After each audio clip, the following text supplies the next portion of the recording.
God. You want them cold? Oh, I start with my Lakeside, please. Just That's my absolute favorite. This one right here, Lakeside Cold. There Yeah. you go. Wow. Oh, I'm so happy I'm The here. rest will still be in the fridge in case you want to change it up. It's delicious. I was like, there's no way they're gonna get the right one because I just did Lake of the Woods Brewing, and you guys, this is my all-time favorite beer right here. Best summer beer I've ever had. Right here in my hands. Yeah. That was actually the last one I picked. I'm like, I don't Really? know which Really? one to pick. Yeah. I actually have a commercial coming up with Trans Canada Brewery. That's the Bomber one. or whatever. Yeah. So they have the Rider 12 pack that has 13 beers in it or whatever. So they've got we're getting right out the they've gate. recruited a bunch of us, like me and Walby, and Irving's going to be in it, and Derek Taylor. Apparently, they launched it last year, and a number of people in Saskatchewan got really upset about it or whatever. So now they're trying to make it bigger and better. You get it's the Saskatchewan dozen, right? You get 13 instead of 12. It's like a baker's dozen, right? Get your earballs ready. Welcome to the Greg and Tim Show podcast. Take time to sit back and relax and enjoy the show. Here are your hosts, Greg and Tim. We wanted you a long time ago because we want somebody who's been in the NFL, the CFL, an all-star, a all-around good Winnipeg guy who likes to go to West Hawk, right? Oh yeah, that was my big thing for especially. I don't have a pontoon boat anymore, so I used to have one, but and I used to go up there religiously after Bomber games. Right, win, lose, or draw, we would go up there. If we won, we'd put our Bomber flag on the pontoon boat or whatever. If we lost, we'd just keep it down because we didn't want to. Man, 2010 would have. But it was the biggest cold tub up there ever. Right, so we take the life jackets and we put our legs through and wear it like a diaper. So we just float in the lake and we would drink beer, but you'd feel so good by the time you came out. It was perfect for the day after. Well, you'd be numb from the beer and from the lake. Tom Canada and I, in like the fourth quarter of a game, we'd be like turning to each other. I'd be like, West Hawk. And you're like, yeah. Like we'd be psyching. We always wanted to go up there after a win. It was a lot more fun, right? We'd celebrate a lot more. So we would always use that as inspirational dialogue between us because he was a co-captain when we went up there. So you guys are just like regular dudes then. Like me and Tim are like doing something like this and we're like, hey, wings later or wings later, right? It feels like we started. We did start kind of. Did we? Want to do the Is it recording? Yes, everything's recording. Oh yeah, that's perfect. You want to welcome to the Greg and Tim Show. This week our Greg and Tim Show is brought to you by Red Bull. No, it's not. Wait. No, not yet. Oh, okay. You want to reach out to Lake of the Woods Brewing Company? They're local now. They're in Winnipeg. Yeah, they have their own restaurant. And it's the favorite beer of our guest today. Yes. Who is Doug Brown, 8-time All-Star for the Winnipeg Blue Bombers. Yeah. One of the best defensive players we've ever had in this city. Ring of Honor player in Winnipeg. Played in the NFL. Yeah. Regular great guy. We heard great things about him, and we have him in the studio. Welcome here. Welcome, Doug. Thanks for having me on here, guys. We've been chatting for a little bit already, but I want to start this show off with a little bit of a contest for you. A contest. Am I gonna have to chug this? You're not gonna have to chug it, so don't worry about chugging this. I'm almost 50 now. Okay, I don't do these things anymore. But if you want to chug it, feel free. That's not part of it, but you can. Okay. This is going to have a little bit of a football twist and a little bit of a gambling twist for Vegas, as I kind of gave you a pre-thing for that. What we'd like to do is talk about a little bit about what you were talking about on the post-game show last week, which was, is it a gamble in the CFL to go on 3rd and 6, 3rd and 2, 3rd and 4, that type of thing, when you're at your own like 35-yard line? Or is it a gamble to kick it and give the guys the ball back, only needing 10 to 15 yards to get a field goal? We're going to get into that in a little bit. Okay. But on the gambling thing, I've got a coin here. It is... We're going to gamble. It is a Winnipeg Blue Bomber coin. On one side is the 90th season. On the other side is the Grey Cup champion logo. What we propose as a gamble for you, we will flip this coin. You get to pick one side, heads or tails. Heads will be the cup. Tails will be the 90. Okay. If you win, I will FaceTime somebody and say, sorry, I can't talk to you right now. I'm recording the show. If I win, you have to FaceTime Milt Stiegel. I have to FaceTime Milt Stiegel and say the exact same thing. and say, so I'm going to FaceTime him and say what to him? You're going to Just say, immediately say, sorry, can't talk right now, Milt. I'm in the middle of the Greg and Tim show. Can I call you back? That's it. Sure, deal, because he's not going to answer. So yeah, He's we'll not do it gonna- for sure. well, I'll that doesn't do. I'll do. I've never FaceTime Milt before, so this will be this will be interesting. Well, I'll go who knows tails. if he has? Do you have an iPhone first? Yeah. Okay. Yeah, Okay. yeah. So hopefully he has an iPhone. If Milt doesn't work, we can try somebody else. If you no, lose. I want to do Milt because then He won't answer. so it'll be good. Yeah, I'll go tails because I haven't won a cup before, right? So the 90. Yeah, Okay. yeah. Here we go. Tim, are you ready? Oh, I caught it. I won. Oh, Doug won. Well, that's not fun anymore. That's fun for me. Okay, I'll have to do it at the end of the show. Oh, so you're hoping we're gonna forget now? I was hoping I was going to win. I'll do it now. How? You don't have an iPhone. All right. I will do it at the end of the show. Okay. Because my phone is currently recording the show. Okay. So unfortunately, I really thought we were going to win. And So that segment was just about getting Milt Stiegel's phone. The different. It's the only way you get him on the show, right? There you go. He He is. lives, we in, lost. he lives in Atlanta, right? So it's going to be hard No. out here, right? So he does come to town, but you gotta, if you want to get Milt here. Well, they have direct flights to Atlanta now. No, he's saying that you have to open up your wallet. Yeah, if you want him to come, Okay. Yeah. Just go to his get him house. here. Just go to his house You have his He's address, in right? house. in Atlanta. I have yeah, I know. Yeah, he lives he's got in his Atlanta. address. You guys go international, huh? Get your passports ready. There you go.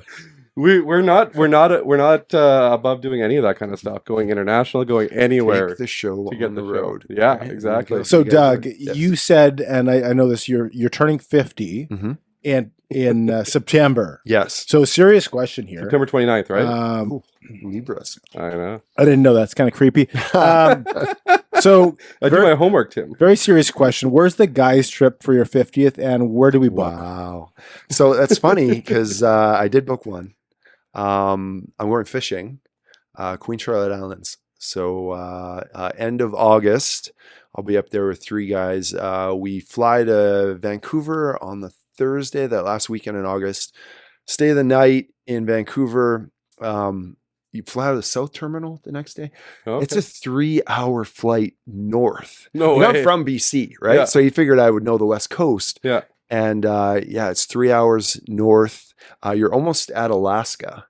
And then you get off the plane there, you get on a helicopter, and then you go to the lodge. So it's called the Queen Charlotte Lodge. Okay. And I'm a big fan of Aikens Lake. I don't know if you guys have heard of Aikens Lake Yep, heard of it. in northern Manitoba. Yep. I try to go there every year.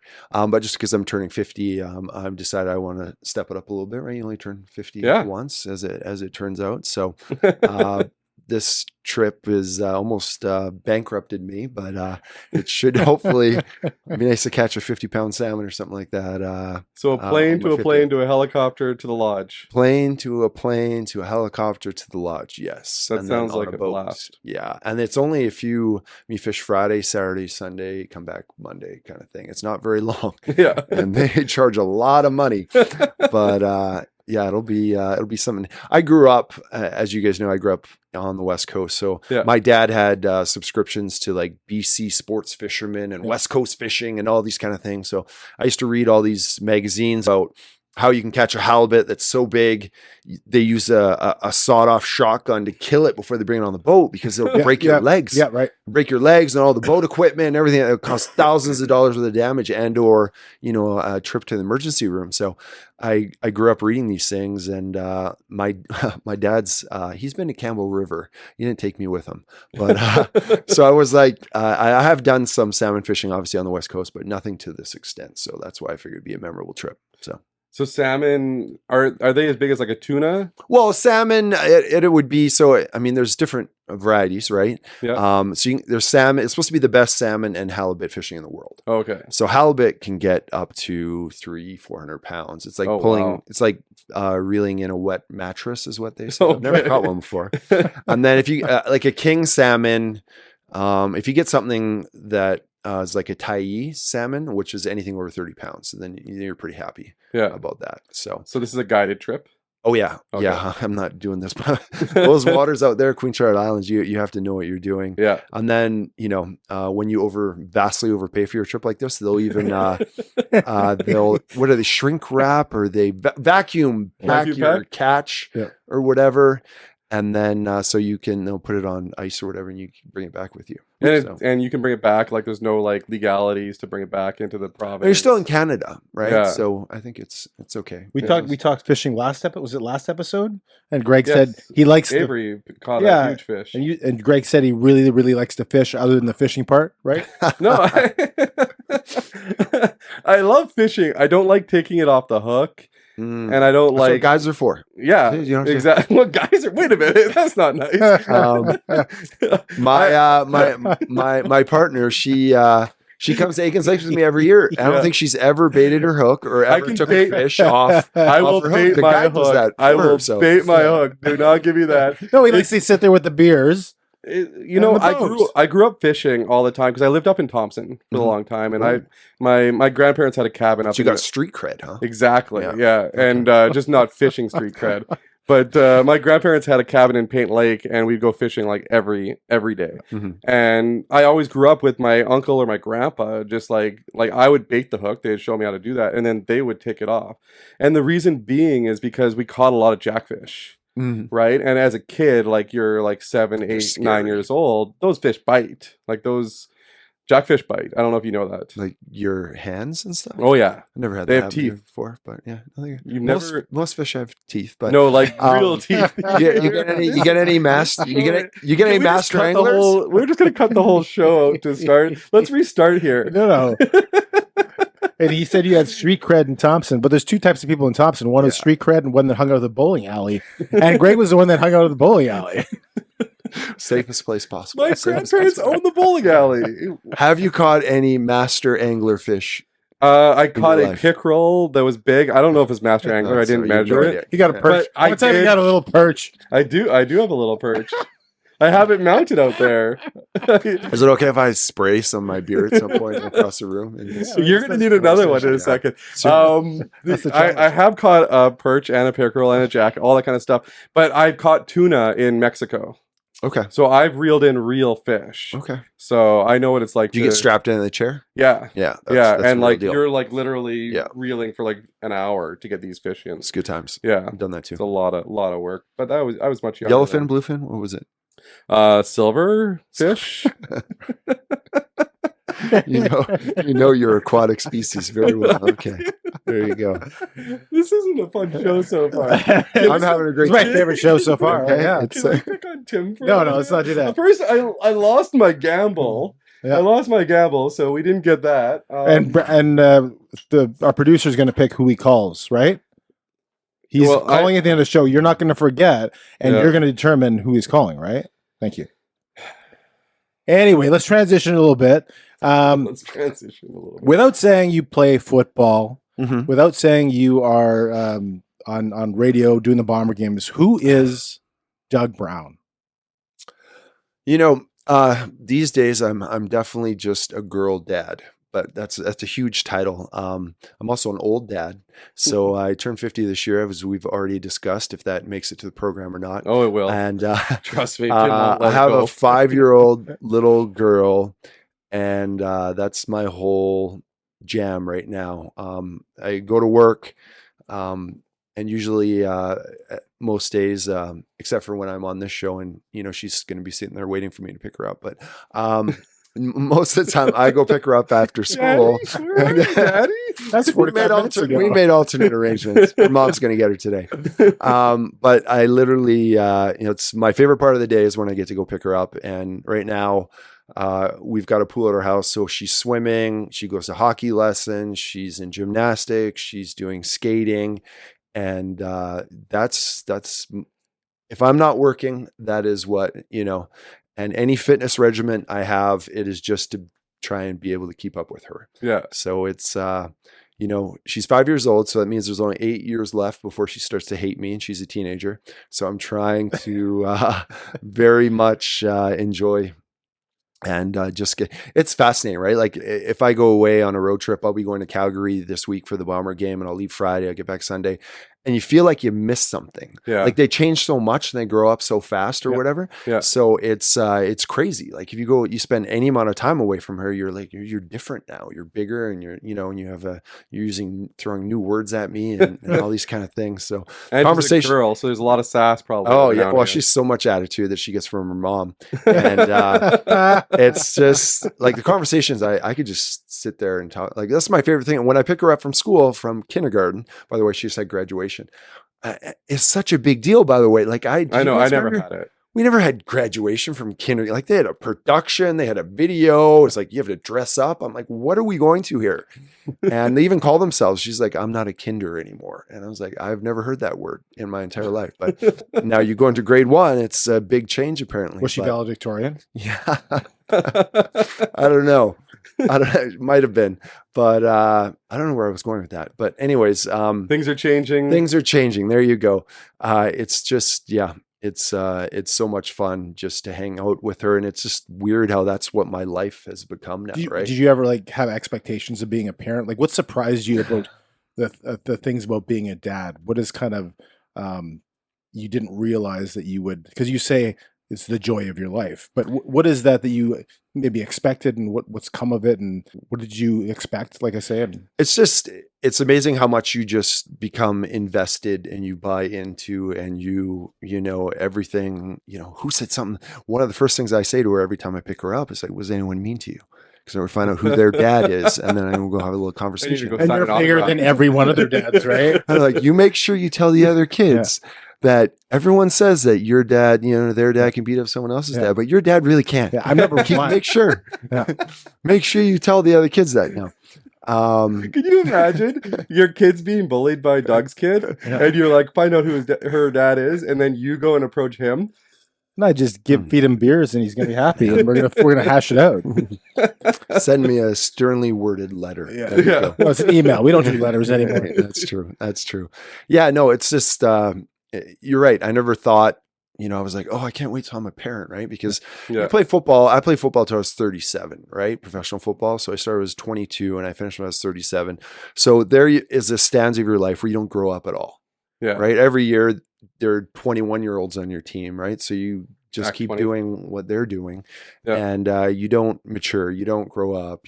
Everything is just a game, and you're having fun till you're forced to go into the real world after the fact. And then, so this is something, I think I always knew at some point I'd be a parent, but I had no idea it would affect me to this degree where I'd just be happy to do nothing else other than hang out with my daughter, when I get home from work. It's pretty bizarre. So, but like I give her swimming lessons every day. Like it's just, I'm watching her progress and take chances and be brave and things like that. It just makes you proud. So it's a lot of fun. So I have 3 daughters, 18, 19, and 20 years old. Wow. So you're in it. Yeah. So I've been you're through in the war 13, right now. 18. He's almost over it now. I'm to the point where the 13 to 15-year-old wasn't so bad. And it's not bad after, but the 16 to 19, I found that was the hardest. Okay. But anyway, so my 18-year-old, we just had grad yesterday, the day before. And so we did congratulations. Thanks. The daddy-daughter dance, and there's tears going everywhere. And crying. I saw a picture you were crying. No, I mean, he no said comment. He doesn't cry at anything, but I saw a picture. Yeah. And then your daughter drew a photo of it too. Yeah. Oh yeah. She actually. Trust me, daughters don't grow out of drawing photos with crayons. Drawing with crayons. There was a picture that was taken at the daughter dance. On her, right there. And she actually did a portrait or a drawing of that picture. Is there an accurate rendition of you? Yeah. So I'll show it to you. You just click on her at the top. Yeah, but that's not going. Click on her at the top. I like how you're teaching him how to use his phone. I know. It's fun. So this is the picture of the dance. Oh wow! And the next one. Wow, you're not even making eye contact with her because you know you're gonna cry. He's looking like away. I knew the song I was singing. So you could tell. Was it your guys' song? Was it your guys' song? No, it's not. No, okay. And that's the picture she drew of it.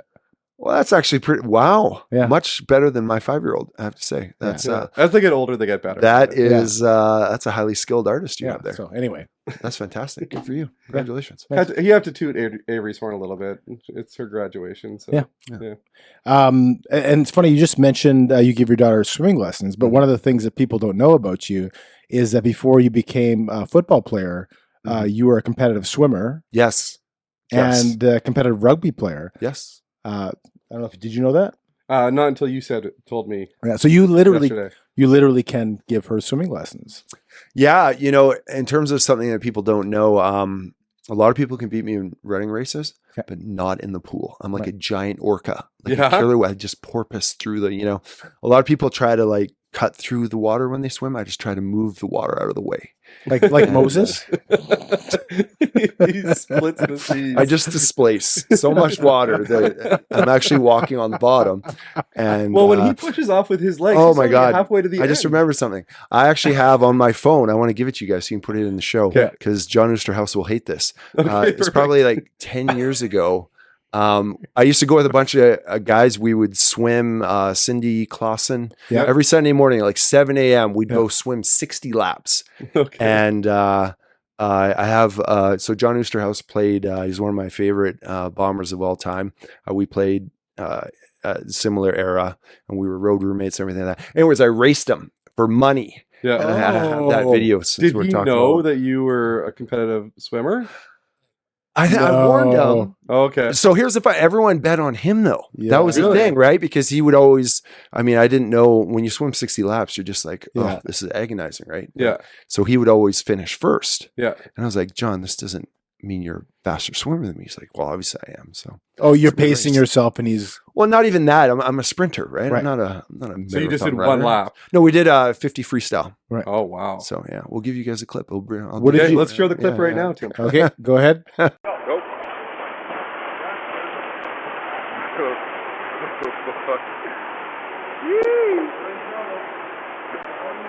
Okay, Dougie's in the lead.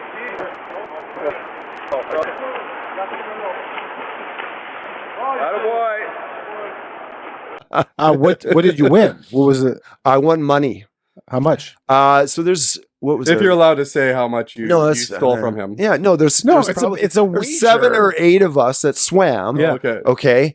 And they all bet on John. So I had to back myself 8 times over. Right. Yeah. And so I won like $160 or something like that. 140, 160. 10 years ago. That was a lot of money. Now you buy a coffee for that. That's like 0.5% of your trip to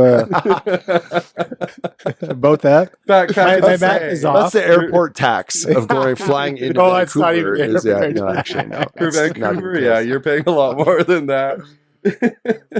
So you actually, it's funny that you say girl dad because it's actually in one of my questions whether you consider yourself a girl dad. Before girl dad became like the words to be used for. Well, that's what all the cool kids call it. Right? Yeah, is girl dad. Right? I never knew we had a classification. No, and I was never cool. Whatever. You never got to be girl dad, even though you were a girl dad, but you didn't get to use that moniker. Yeah. So. And I'm a girl dad as well. I've got a daughter who's 8 years old, and I've got 3 sons that are 10, 18, and 23. So you guys like your kids out here. Just I can't even handle one. It's Transcona, man. Are you saying you're done? Oh yeah.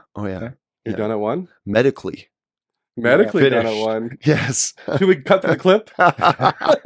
We've got video of that too on my phone. If you We're not cutting to the clip, but I gotta ask my question first. Yeah. So I read that your daughter was born on September 7th, which your number is 97. Yes, I did not realize that while I was at the hospital, and until one of the grandmas made the connection for me.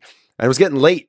It was getting late in the day. It was like 11 something. She was born. I took a picture of the clock. She had about 12 minutes left to be born before I was going to make sure that emergency cesarean or something was going to happen. I'm going to have to grab the this needs to happen today. So my actual question is, why did you originally pick 97? It was my first year pro. Oh, okay. So after I left Simon Fraser University, the former football program place that doesn't have a football team anymore. I got drafted by the Calgary Stampeders, but while Wally Buono was arguing with me over probably $75. Marv Levy from the Bills called and asked if I wanted to have free agents sign a free agency deal with the Bills. Yeah. So I took that. Yeah. And that was the first year. How do you find out about you? Like, because Marv Levy is a fairly historic figure in the NFL. He's also I believe he's in the Hall of Fame in the CFL as well. He spent some time with. So he had some connections. Yeah, and he also when I went to the Bills, Tim Tyndale was a Canadian, and oh my God, the kicker. He's not gonna get mad because I don't talk to him anymore. But whatever his name was, a famous Canadian kicker. That kicked for the Bills. No. It's a famous Manitoba Winnipeg Blue Bomber. Steve something. I can't remember. If you guys look it up, if you look up like 1997 Buffalo Bills kicker, he's a Canadian guy. Christie? Steve Christie. There you go. Yeah. So Tim Tyndale and Steve Christie and I, we'd bring out like hockey nets on at Rich Stadium after practice sometimes and play street hockey just to get back in touch with our roots. And everyone else would look at us because they were from Arkansas and Alabama and everything. Don't know what's going on. Why are these guys playing street hockey at Rich Stadium? So it was fun. That was a Canadian connection. That's how they got a hold of us. Little known fact, it was actually the Bombers GM Dave Ritchie who called the Bills and said, "Hey, you should look at this guy from Calgary before he plays against us." Okay. You almost spit it out. Very little known. Very little. It's so little known. So little known. I don't even know if Dave Ritchie was with the Bombers at that time. 97? No, he's there 99 or 2000. Yeah, he was there close to when you were there, right? Yeah, it was Reinbold was 97. He was up. Yeah, he wasn't calling anybody. He was too busy driving his motorcycle. Any comments on Reinbold?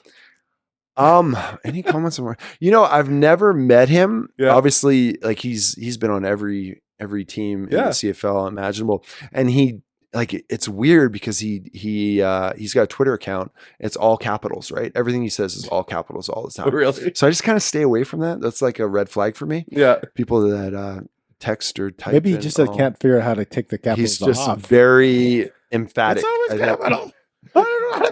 He's always yelling from his computer. All I know is everything I read from him. He's always yelling at me. So I've never actually met him or spoken to him. But he seems like a very chill guy on the sidelines. But anyway, he's a surfer dude. Yeah. So I would like to hear the story about a place called Elite Fitness. Oh Jesus! And a person named Mike Kelly. Wow. I have never. That's so funny.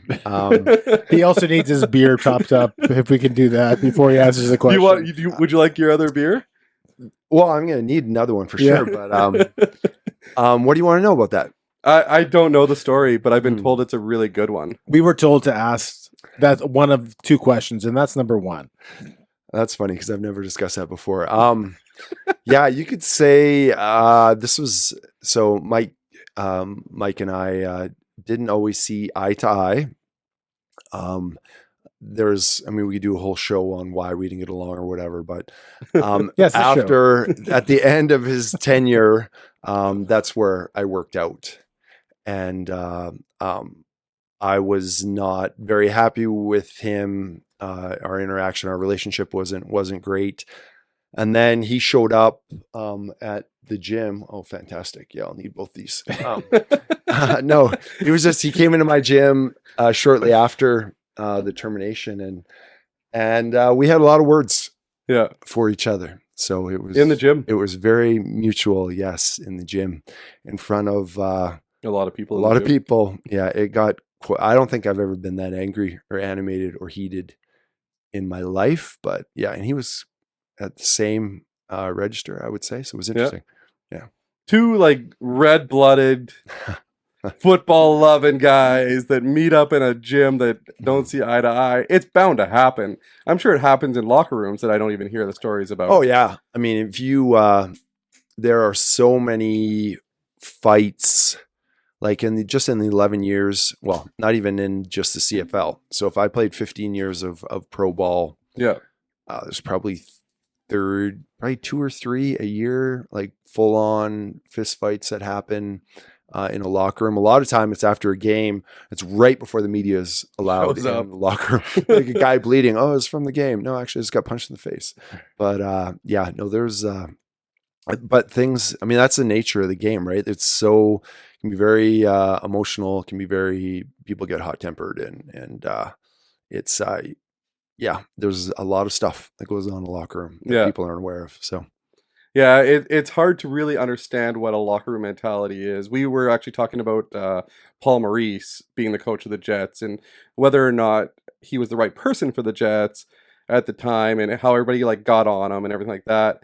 The difference between Paul Maurice in front of the media and Paul Maurice in front of the locker room would probably be two different people that we probably wouldn't even recognize. Yeah, him, no, I totally agree. His decorum with the media it's profound, right? Like you watch him, he's so polished. He's such a professional. He controls the narrative. Like it's just, I wouldn't even, I've never been a full-time media person, but like you're just at his disposal in those, but he doesn't do it in a way that makes you, it's off-putting at all, right? So he's like crack jokes. He puts you at ease. Yeah. And he's just not going to talk about it. If he doesn't like your question, he's just going to go somewhere else with it. Yeah. And he's just, he's a master of his craft in that.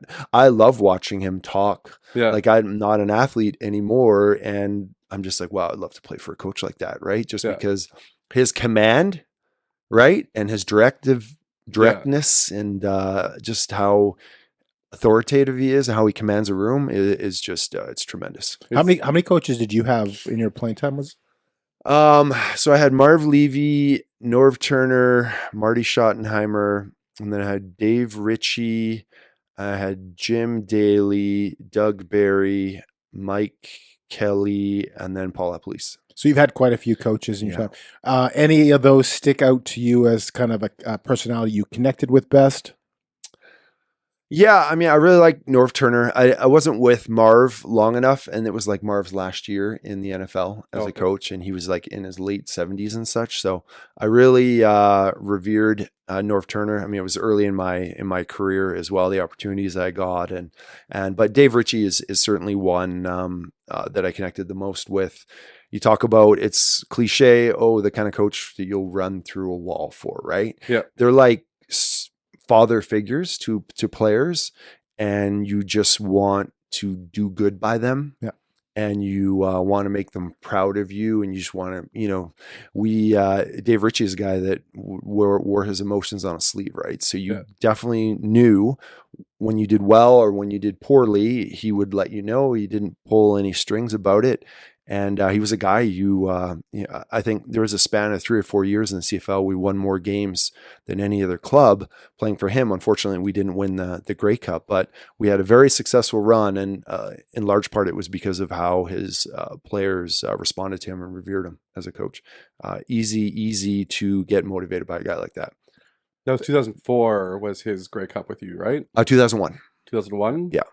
2001, 2007, 2000. I think Daly took over in 2004. Went to. Yeah. 2001, 2007, 2011. Yeah. As far as coaching is concerned, I always find it's kind of a balance between being a hard ass, but really caring about your players. Yeah. And I always found that Dave Ritchie kind of balanced that fairly well. Would you agree with that? And here's the thing though. Totally agree. You have to, you have to be respected. You have to be a leader. You have to be charismatic. Your players have to like you, but you can't fake any of that. You can't manifest any of that. Right. Yeah. So, the coaches that are successful, that's where those aspects of their personality are all genuine. Yeah. Right. So they don't have to put on airs. It's not a show for them, to get you, to respond in any of those ways, any of those, qualities that they have. It's just authentically who they are. So players respond to that because they know it's not a dog and pony show up there. Right. Yeah. And that's the worst thing you can do as a head coach, which I've seen on the other end of the spectrum. You try to be something you're not. Yeah. A little fake, fake. Yeah. Because players see through that. Right. Yeah. Another thing too is, especially when you're young, you never want to have like a rookie head coach. I don't think when you're in pro football, because you get tested and then everyone's watching there's always inevitably there's a player that's going to challenge you. Yeah. Okay. And when you're a rookie head coach too, because there are players in that room that probably have more standing or getting paid more than you and have more tenure with the club than you do. And I mean, I don't want to talk ill of any of the coaches I had, but there'll be a brand new coach on a football team. A player will challenge. They'll say something to a player. The player might say something back. Yeah. And then then it gets quiet. Yeah. And we all watch, and we're seeing how you respond. And if you don't respond a certain way, we're like, oh, okay, no backbone here, no spine here. We can walk all over this guy. It's the beginning of the end, basically. And or if you stand up, and like I've had defensive coordinators get called out by a player in a defensive meeting room, and all of a sudden the D coordinator stands up. And the player stands up, and literally another coach has to come separate him because he wasn't going to back down. And now I love that defensive coordinator. I'm like, oh, you don't take any guff from people you're coaching, kind of thing. So it's respect that is earned, and that's the hard thing about when you're a first time coach. You got to know when you're down in the trenches, right? You're with somebody that's, like you say, got some backbone. Right? Yeah. If you're going to follow their direction, and you're going to, put your long-term well-being on the line mentally and physically, and do what a coach says and buy into his program that might not be in your best interest as an individual, you certainly have to believe in who they are and that they're leading you, down the right course. And it's a leap of faith, right? Any head coach or coordinator, the system they present, they want you to,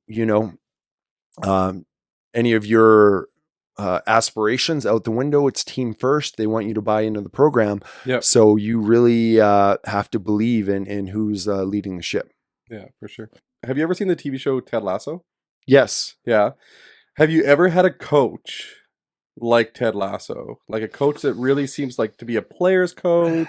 A guy that kind of like lets the players, because I feel like the personification of him in the show is he lets the players figure things out. Mm-hmm. He's more of a player's coach, and he'll more be a direction than somebody who's going to direct. Ted Lasso, I think it's a fantastic program. I don't think it's a viable, realistic coach situation for. I would say the closest guy I had to a Ted Lasso is probably a Jim Daly. Okay. Nicest man in the entire world. Fantastic relationships with his players and stuff like that, but just didn't, I don't want to say hands off, but involved us too much in decision-making processes where we're like, hey, you just do this kind of thing. Right. Yeah. And, like we had a inner circle and we'd have all these meetings and we're like making decisions that we've never been asked to make before or whatever. So nicest guy ever in the world. Unbelievable coach. Like I loved him. Yeah. But, I don't think, as much as I like the show, I just don't think that's real world applicable. Yeah. So as a leader, the inference that you're making is that you can't be too nice. There's such a thing as being too nice of a guy.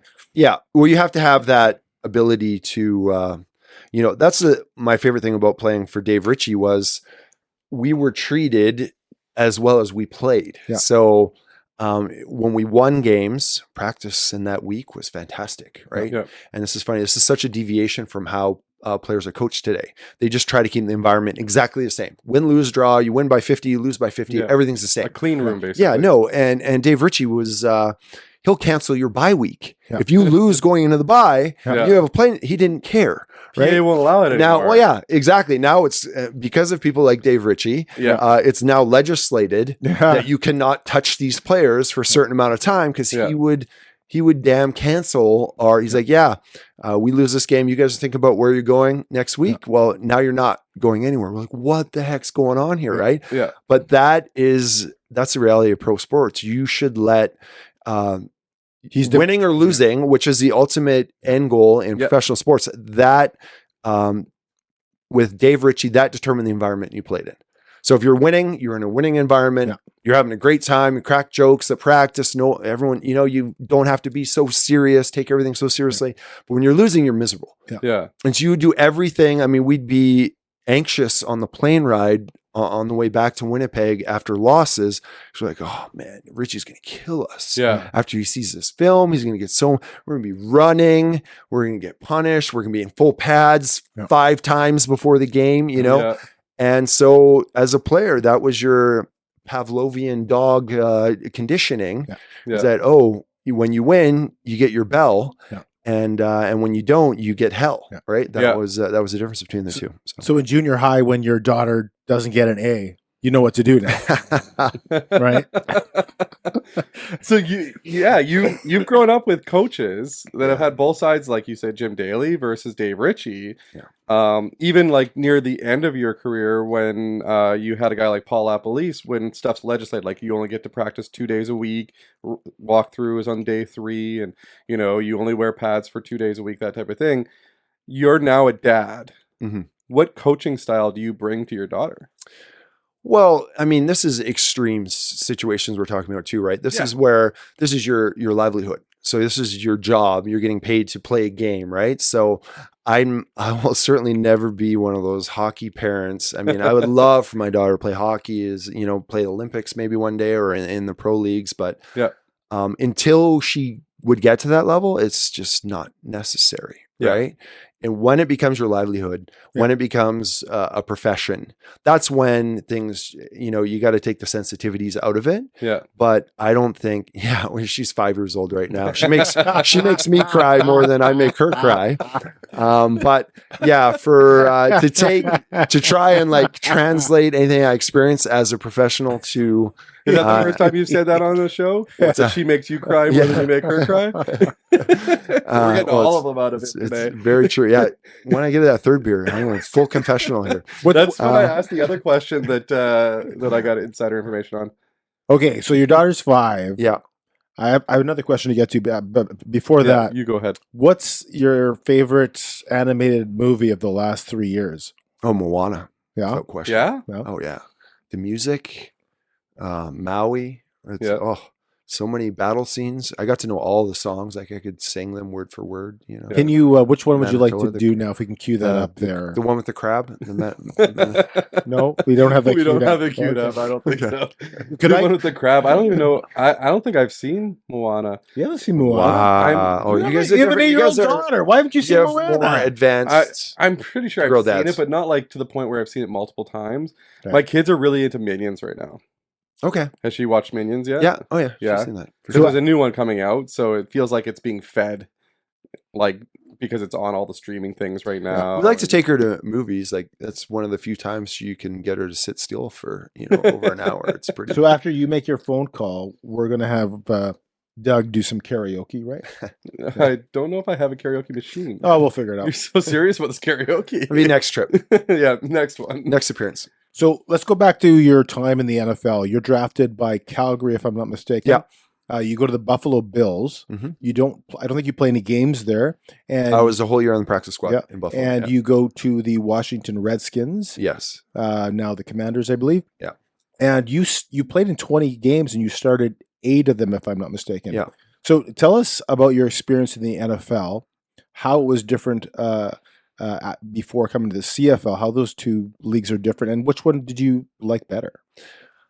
I wish I'd done it the other way around, because your first time, you come out of a Canadian college, like Simon Fraser University, we played in the NAIA, so I'd only been playing American football at that time, but nothing really prepares you for the National Football League, right? I mean, I had a whole year in Buffalo to acclimate and get used to the game and so on and so forth.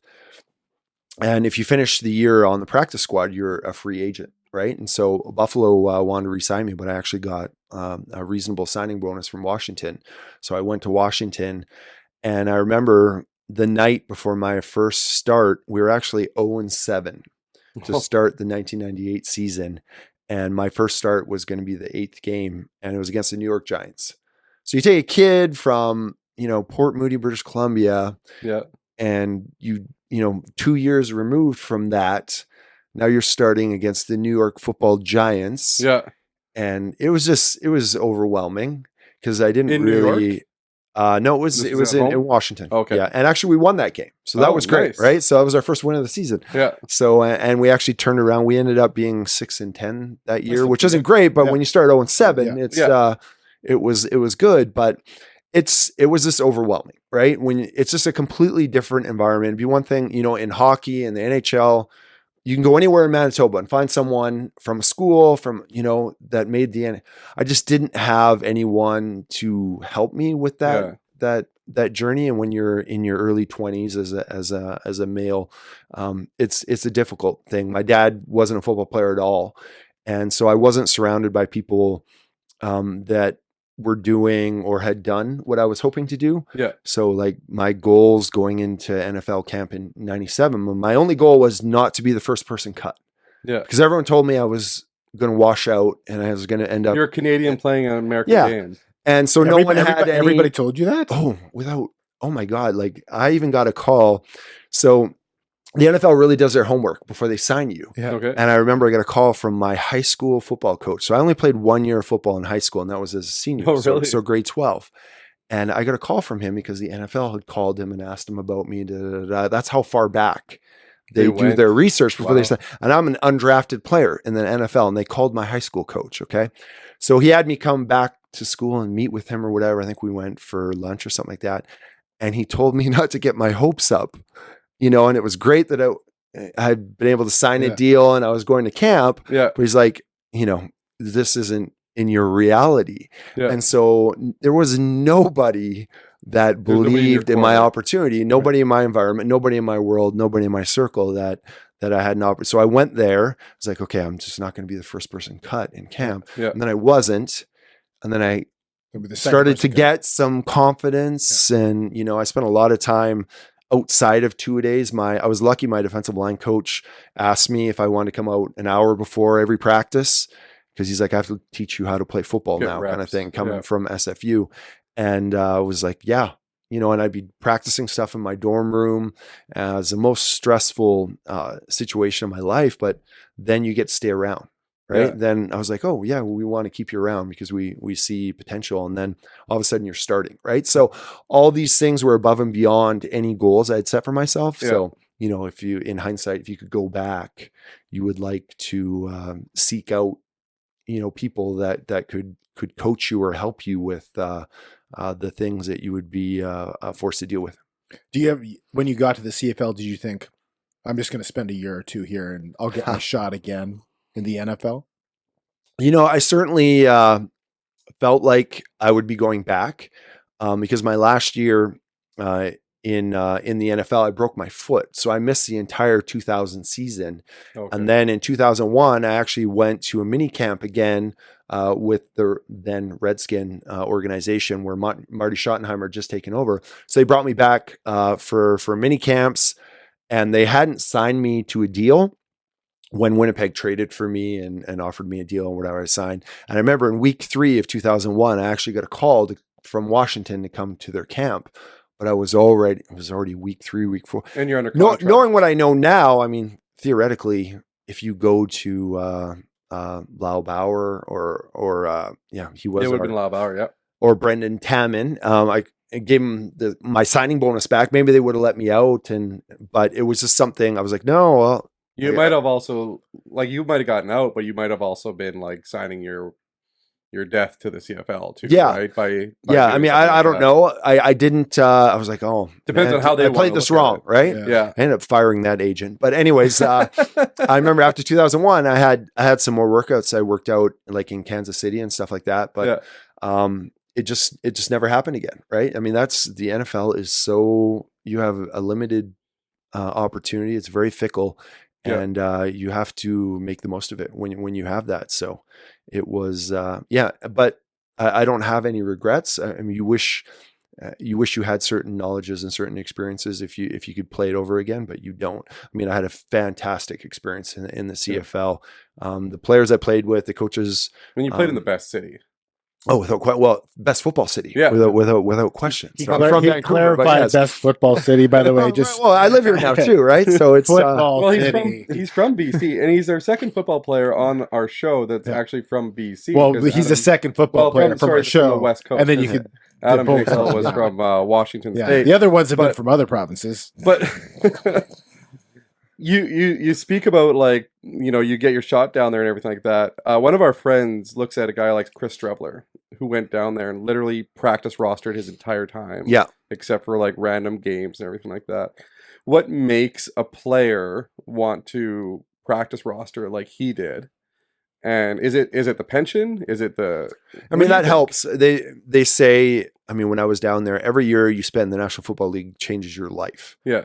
Financially, emotionally, physically, everything across the board, right? So it can certainly lend you. I mean, I'm 3. You know why the average NFL career is 3.5 years? It's because 4 games into your 4th year is when you get your full pension, right? So I have a partial pension in the NFL, not a full one, but I have a 401k from down there, so on and so forth. But it's life-changing, right? The money, the opportunities, the experience, the network, so on and so forth. It's pretty crazy. I mean, I was living in my first 5 years that I was playing in Winnipeg. I was still living in Washington, D.C. in the off season. I was still going back there. My fiance was there.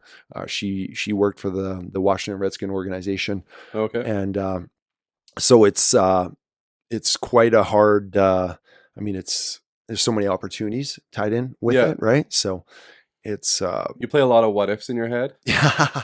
Right? No, I mean, like I said, to play 15 years, I'm very fortunate to play where I did, have the experiences that I did. I don't regret any of it. I loved, when I was in the CFL and I knew I was going to stay in the Canadian Football League, there was nowhere else I wanted to play other than Winnipeg. It was just, I mean, we haven't won.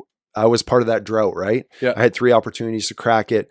We didn't do it, but I never once want to go anywhere else. Yeah. And it was never the defense's fault, though. That's exactly what I told myself. I told myself every time I would go as I was crying in the mirror. That's what I told myself. It's not our fault. Like, and if you look at it from the point of view, you made your way to Winnipeg. You've got your daughter here, and like this is like your home now. You had your pontoon boat for a little while as well, right? So the good old days. All these things that it brought you to, it's not all bad. It's meant to be. Right? Exactly. Yeah, and now I wouldn't leave here for anything, right? I just, granted, it took me a while, right? I got here in 2001. I don't think I didn't start living here full time until 2006. Oh wow! So I started going back. I kept going. The day after the season would end, I'd fly back to Washington D.C. and that's where I was living. But I had my green card and everything down there. But the more time you spend here and you investigate the province and you meet people and so on and so forth, and you get opportunities here, playing for the Winnipeg Blue Bombers. There's no better people anywhere I've played football than in Manitoba, right? So you met your partner who at the time worked for the Redskin organization. Different. You said that's okay. Yeah. How did American. I upgraded from American to Canadian. I see. You upgraded. Manitoba. Right. More bred. Yes, born and bred. Manitoba. There you go. There you go. Before you moved here or started playing here, what did you know about Winnipeg? I had a buddy that was from Winnipeg out in BC that I went to like high school and stuff with, and I don't know, we didn't talk about it a lot. I did kind of look into Vancouver. Yeah. All I knew about as I started playing at Simon Fraser University, you start to understand the opportunity potentially to be in the CFL or whatever. And all I remember is Chris Walby being the figurehead representative. It was all lightning bolt, right? That was the emblem for the Winnipeg Blue Bombers back in the day.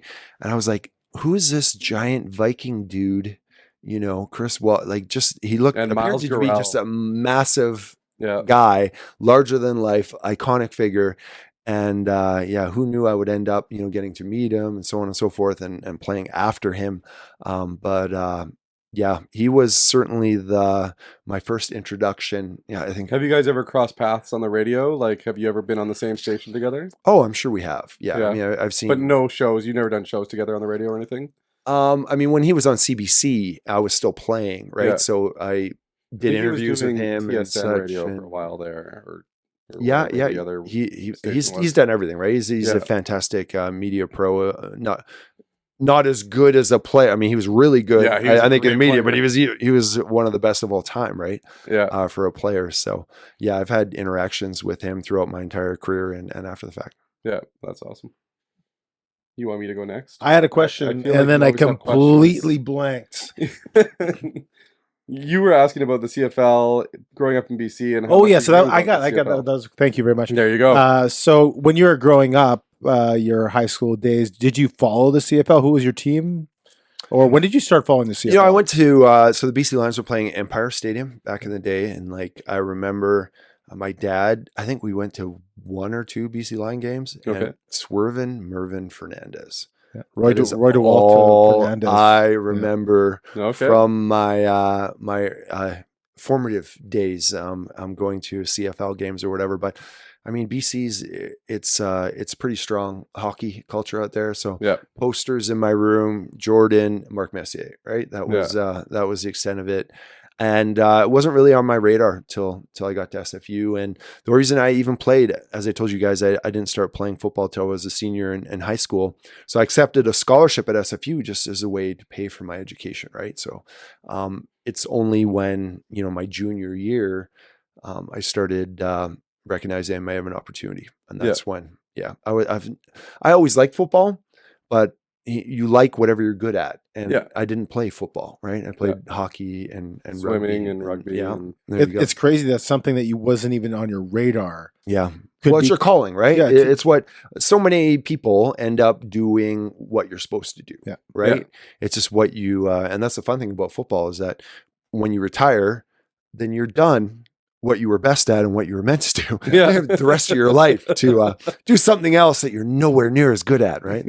Do you find that's an issue with a lot of guys? Is their identity is what they did for 10, 12 years and they struggle afterwards with what they do? Yeah, because you were revered, right? Yeah. People spent your entire career, people are like, wow, you're one of the best at what you do. No matter whether you're a Hall of Famer or whether you're a guy that just made the squad or not, people look up to you and you're on a platform where you're one of the better people in that industry, or you're getting paid to play a game.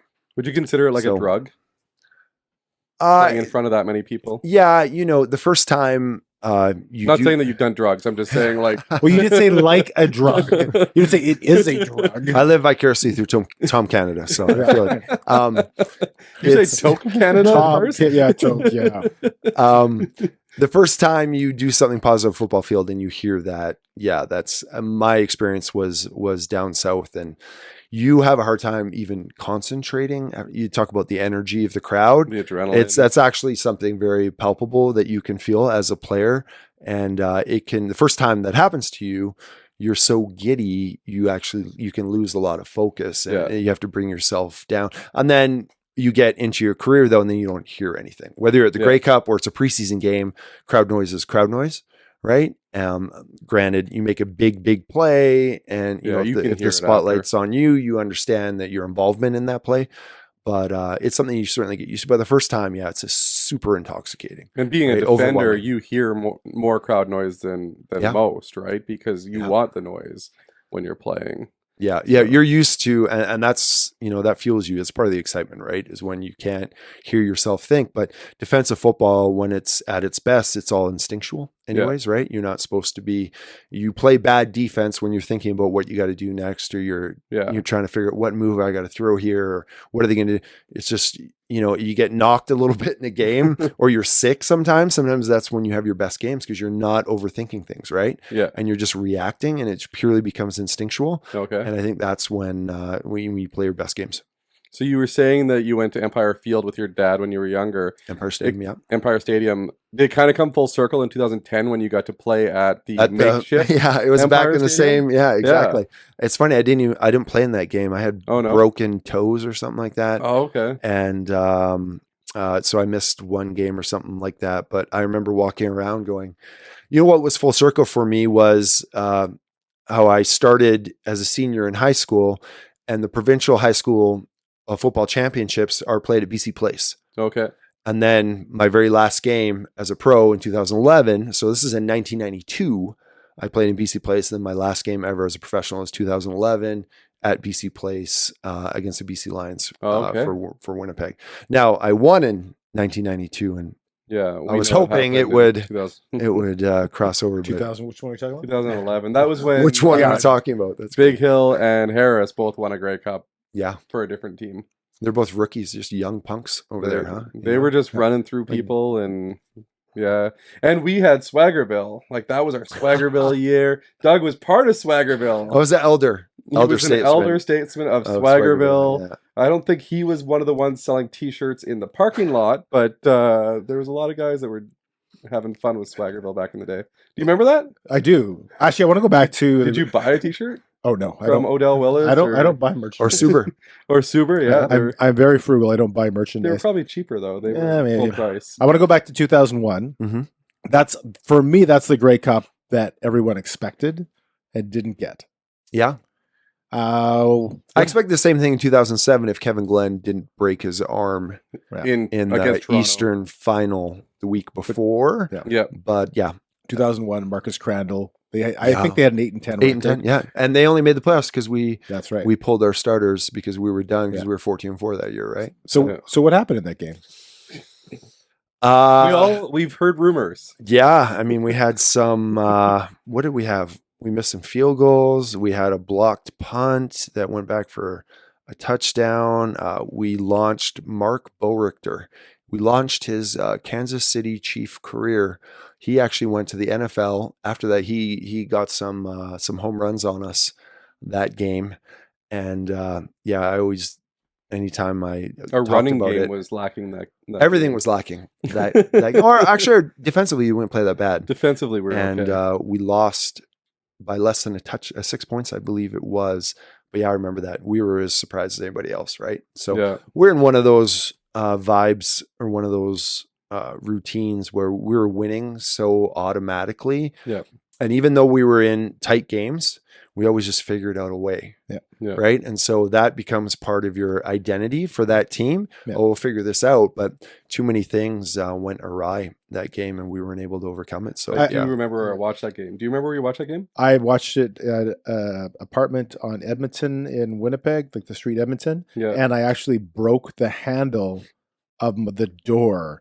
And the neighbor, the neighbor came outside from the other room and asked my girlfriend, now wife, if she was okay, because he just thought I was, you had a domestic breaking. There was a domestic dispute, but I was just so angry. What's that? That happens a lot during the Super Bowl. I was just so angry that it might have flipped up.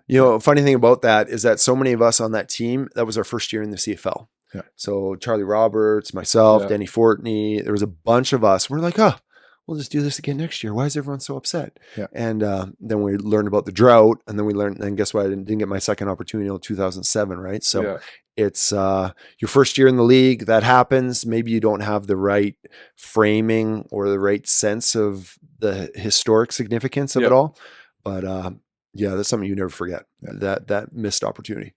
This question, and I'm not saying it happened in this game, but when the media says that team took another team for granted, is that true, or is that just something? Does it happen, or is that just something the media says? I don't think I've ever gone to a football game going, "Oh, I don't have to play hard," or I'm just gonna bring 60% of my game. Something the media says. I mean, when you're on a team that's, we had tied most consecutive games won in a row. Ever, all time for a CFL. It's like we won 12 straight. So we're like, we thought we were really good and we thought we were going to win, but we thought that in all the games that we'd won that I don't think our approach or mentality was any different in that game. Yeah. And people will say that'll be their rationale for excusing it. But we just got, they made some plays and we didn't. They had some explosive plays. They had some turnover plays that led to touchdowns. We missed some field goals. There's a bunch of things that added up that led to us losing that game. But I mean, we thought we were going to beat everybody that year because we did beat everybody that year. As a media person now, though, have you ever used that statement? That we took that the players take them lightly. Have you ever? Yeah, I mean, used that statement now. I don't know. There are games you get more up for as a player. Yeah, it was always hard to play in Toronto because you felt like you were playing in a mall, right? And you could hear like let's go get a Cinnabon or something like that. But it was like playing a game, but it was at practice, right? Yeah, you're playing a game, but it felt like a practice environment because we've had practices in Winnipeg that were about the same decibels as when you'd play in the Sky Dome against Toronto, right? So it was off-putting and didn't always feel like like you were playing a football game out there. So there are definitely different games where you're not as excited playing. And then there's like the Labor Day Classic where there's so much animosity that it just fuels you or whatever. And well, we can go in there 8-1 in 2011 and they're 1-8 and still lose. Yeah. I laughed 2 years ago. I think it was 2 years, or maybe it was last year. But they won that game, or it was 2 years ago, and they just barely won, and they acted like. And you went off. This was last year, was it? And we talked about it on our second episode of the podcast. That's when I first reached out to Doug. The second episode of the podcast, we were talking about a comment that you had made after the show. Do you remember that? I was laughing off, and you were saying they barely won, and they acted like they won the Grey Cup. And I was like, did he just say that? And then the next week, he said. Do you remember what he said? No. Okay. So you said last year, it's like we heard that the Riders were throwing up all over the field. Yes. They were throwing up before the game, and that's why they couldn't win. And this year, it looked like they were throwing up during the game. Throwing up all over the field. I was like, did Doug just say that too? You have fun. That's part of the fun of the Canadian Football League is just, how passionate people. Yeah. Like, you literally say stuff on Twitter just to see. People take it so serious. It's unbelievable how I've had death threats from people over football. I mean, you don't take it seriously or anything like that, but people want to kill you based on you insulted their football team. And to me, it's just especially Saskatchewan. I'm like, this is fandom. I'm like, what are you? These are not your children out here, but they're like how I protect my 5-year-old daughter. Is how some people feel about their football team. And so you just you just want to poke. I had years and years of watching the Labor Day game, and I just hearing comments like the Saskatchewan fans, whatever. But I'd never been there, and I think 2002 I went to my first Labor Day game, and we won that one. Yeah, I think was that Rocky Butler. That was Kevin Glenn to Milt Stiegel. That big play, and we won. Taylor Field still. And I went to 11, 12 straight Labor Day games. But the first time I ever went to the game, I said, "Oh, I get it." Yeah, walking down the streets of Regina, I understand now. Yeah. You know what the funny thing is? Derek Taylor, who's now your commentator during the game, was actually on the other side for that game that we won the first time, that the Bombers won the first time in Labor Day for it had been a long drought. Okay. And the Bombers won, and Derek Taylor was actually their play-by-play guy for 1 year. He took over for Rod Peterson. Okay. And you were on the radio with Bob Irving at the time. Okay. And then Bob Irving retires and Derek Taylor comes over. Mm-hmm. But I remember listening to the radio after the game and how much Derek Taylor at the time, as a Rider play-by-play guy, was like, well, the Bombers got lucky here. The Bombers got lucky with this. These kinds of things wouldn't have happened if they didn't make this mistake. He was more making excuses for the Riders. Mm-hmm. And then the next year he jumps ship and he's with the Bombers after winning the Grey Cup. So he's on a Grey Cup winning team. Do you think announcers are biased in the CFL that are calling their own games? I think to a degree you have to as a play-by-play guy. I mean, Bob Irving and Derek Taylor, I mean, they run a coach's show every week when they're one-on-one with Mike O'Shea or whoever the head coach is. So I think you're involved in everything. They're emceeing for team events, so on and so forth. And to a degree, I think that impacts, how you have to present. But I mean, to work with Bob was incredible, one of the best ever. And then to have the opportunity to work with Derek as well. I mean, I couldn't be luckier in terms of a color guy on radio, having the opportunity to work with those two guys because they're such professionals. They're so good at what they do, right? You just ride their wave and come along for the ride. But it's definitely a very, very difficult situation when, especially in losing situation. It gets a lot harder. If they're 0-3 right now, they're 0-4.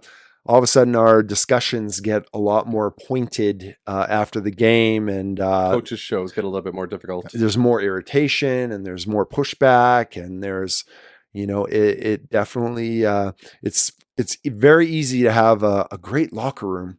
Yeah, when you win double digits every year and you're going, winning the Western Division every year, your locker room doesn't get tested until you're 0-3 to, potentially 0-4, whatever the season. That's when you find out what kind of nucleus of guys you have and what your locker room culture is whether you can withstand that adversity. Which is a life lesson, right? It's not just sports, right? When things are down, when the chips are down, how do you respond, right? For sure. And you see people's true color and metal. Like I said, everyone's, it's even guys with interactions with the media, right? You have no problem having people talk to the media or come on a show or answer questions when they played well and they scored all these points and they won. And then nobody wants to talk to the media after you lose. And I'm like, well, that's the nature of the game. Going back, right? Big respect to Brady Oliveira last week for talking to you guys after the game. Like, he didn't play much, right? Like, he didn't play much. They lost, and yet he still came on the show and gave his perspective. And I thought he was real with it too, which was very good. That's because he's a Manitoba kid, right? And he's a Manitoba kid. Makes sense. And going back to your comments about Bob Irving, I can't imagine someone being a better CFL commentator than him. I haven't listened to them all, but he was like, that's my whole lifetime. But we just had actually Kirk Heel back on our show, one of our first, I think episode 22. Yes. Okay. So we had him on the show. Greg surprised me with him. He's one of my all-time favorites, obviously being Jet fans. Birthday present. Yeah, it's a birthday present. Yeah. And he came on the show and I was dumbfounded, but same thing, Bob Irving, Kirk Keelback, some of the greatest, right? So if you ever went to a national telecast, like let's say you went to TSN and started doing national telecasts, do you think it would be hard to not wear your Blue Bomber heart on your sleeve when you're calling those games? I think that influences anybody. All the guys that have been up there.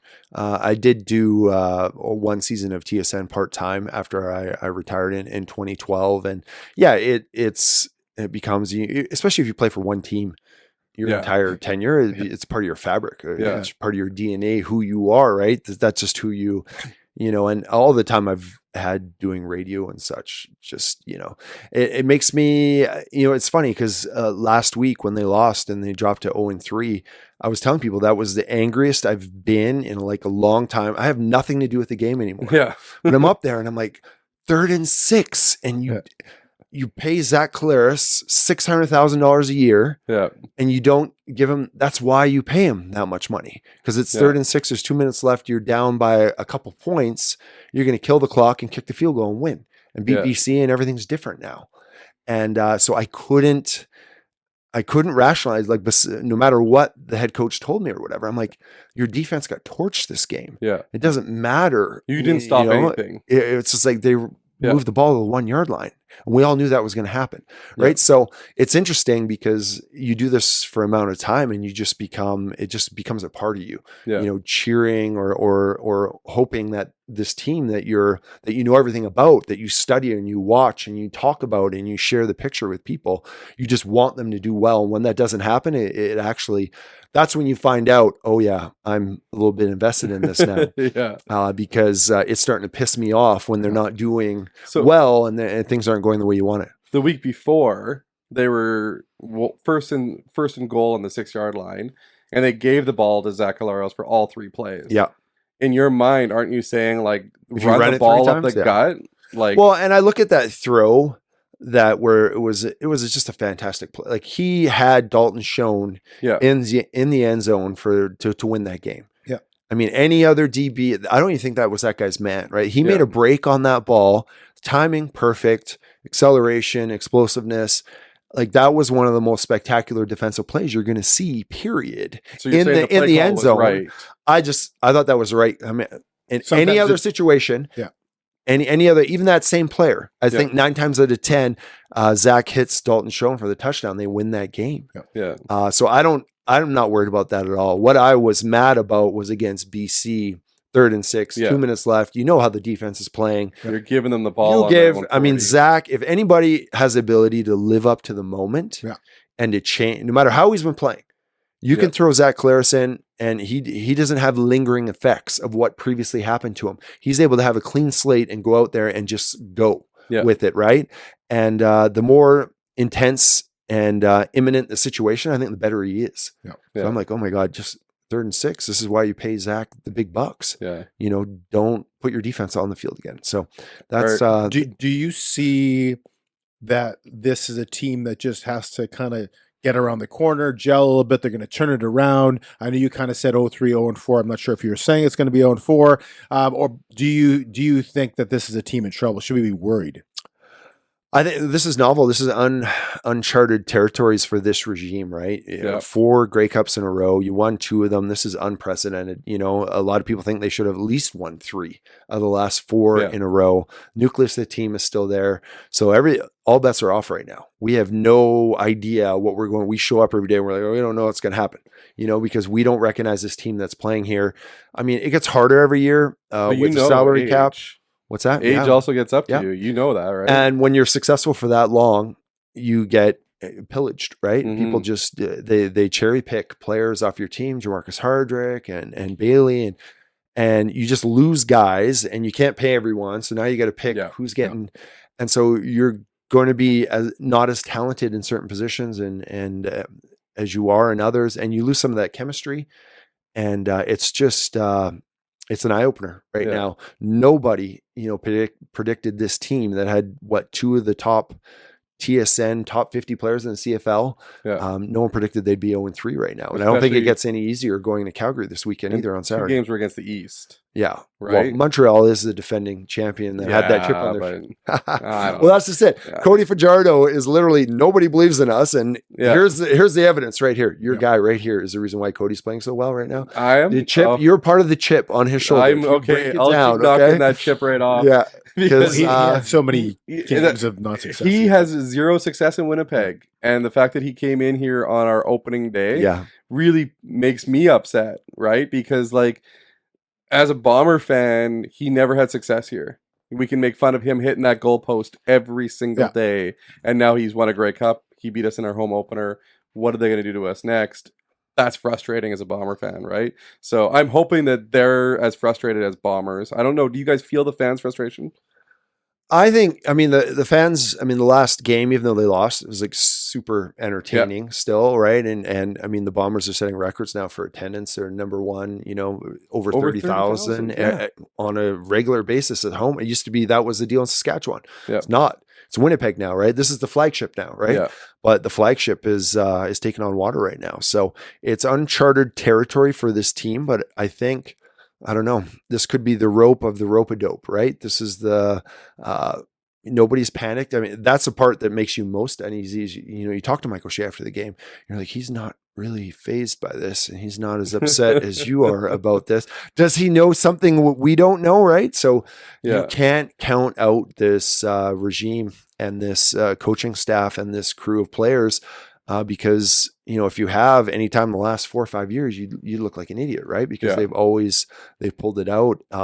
Granted, they haven't started like this, but they have lost 4 games in a season, no problem, just not in this sequence. So they've earned the respect that you have to let this play out and see how it's going to be. I think O'Shea, his calling card has been from game to game, whether it's good or bad, we start fresh the next week. So I'm not surprised in that. If some of the new players that are in town now, is there someone to look out for that we haven't heard from that's going to kind of pop up this year? Maybe a receiver, maybe somebody who's going to touchdown. I sure hope so. You know, it's funny. They talk about before the season started, Zach Claris, you have one of the best receiving cores in the CFL. He's like, what is that burden for you? He's like, well, I got to get everybody involved. And like, well, guess what? Week 4, you don't have to worry about that anymore. You have nobody. You just got to get the ball to Dembski or hand it off to Brady. And really everybody else is gone. So yeah, Wolotarski's your new number 2. Nick Dembski's number 1 now. Yeah. And I'm like, so now your options are more limited. 3. I mean, if I'm the Calgary Stampeders, I am just going to, on first down, I'm like, Brady's not going to run the ball against us because we're going to run blitz every single gap. We're going to have a player in it, and we're going to force them to beat us by throwing to receivers that I'm going to have to learn their names on Friday in a hotel room in downtown Calgary because I don't know who any of these guys are. And it was one thing when they had, guys that were new to the team, and then those guys are hurt. So now it's the new guys as backups that were cut that are starting now. Yeah, like you're a backup to the backup right now, which a couple of years ago we had like O'Leary Orange and Agadosi who came out of nowhere. Yeah. And we kind of like just let them go because in hindsight, we probably should have kept them. Those would be great to have those guys right now. Right? Yeah. Like for their height and their skill levels. But we're going to be starting out with somebody brand new this week. What is your prediction for how many touchdowns Caleros will actually get if they're going to do as you say, stack the gaps and protect against the run? He's going to have to beat. I mean, he's a guy who hasn't thrown a touchdown pass yet, right? And your receiving corps just got worse exponentially.